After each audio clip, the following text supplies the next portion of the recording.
एक समय की बात है।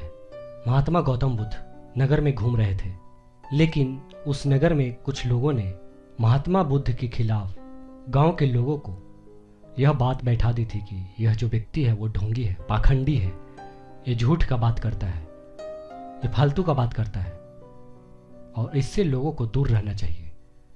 इस वजह से उस गांव के लोग और उस नगर के लोग गौतम बुद्ध को अपना दुश्मन मानते थे। जैसे ही गौतम बुद्ध उस नगर से गुजरने लगे तो उस नगर के लोगों ने गौतम बुद्ध को देखा तो भला बुरा कहने लगे और बद्दुआएं देने लगे। नगर के लोगों ने गौतम बुद्ध को बहुत ज़्यादा बुरी भली बातें कही। गौतम बुद्ध नगर के लोगों के उलाहने शांति से बिना बोले सुनते रहे, लेकिन जब नगर के लोग उन्हें बोलते बोलते थक गए और जब चुप हो गए तो महात्मा बुद्ध उनसे बोलते हैं, क्षमा चाहता हूँ, लेकिन अगर आप लोगों की बातें खत्म हो गई हैं तो मैं यहाँ से जाऊं। महात्मा गौतम बुद्ध की यह बात सुनकर वहाँ के लोग बड़े आश्चर्यचकित हुए। वहीं खड़ा एक आदमी बोला, अरे भाई, हम तुम्हारा गुणगान नहीं कर रहे, हम तुम्हें गालियां दे रहे हैं, क्या इसका तुम पर कोई असर नहीं होता? तब गौतम बुद्ध बोले, आप सब मुझे चाहे जितनी गालियां दे दो, मैं उन्हें लूंगा ही नहीं। आपके गालियां देने से मुझ पर कुछ असर नहीं पड़ता जब तक कि मैं उन्हें स्वीकार नहीं करता। इसके बाद फिर महात्मा गौतम बुद्ध ने उन लोगों से कहा, और जब मैं इन गालियों को लूंगा ही नहीं तो ये कहाँ रह जाएंगे? निश्चित है आपके पास। आप इस महात्मा बुद्ध की कहानी और उनके जीवन के एक छोटे से प्रसंग से आप बहुत कुछ सीख सकते हैं और अपने जीवन में एक नया परिवर्तन ला सकते हैं।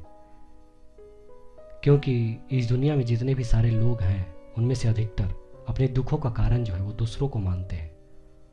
वो ये बात मानने के लिए तैयार नहीं है कि वो दुखों का कारण जो है वो स्वयं है, कोई दूसरा उनके दुखों का कारण नहीं है। तो जो भी लोग अपने दुखों का कारण दूसरे को मानते हैं, ये बिल्कुल भी अच्छी बात नहीं है और बिल्कुल भी समझदारी भरी बात नहीं है। ऐसा करके वह व्यक्ति और हम स्वयं के लिए गड्ढा खोद रहे होते हैं। यह सब हम पर निर्भर है कि हम लोगों के नकारात्मक बातों को कैसे लेते हैं, उन्हें स्वीकार कर रहे हैं या नकार रहे हैं।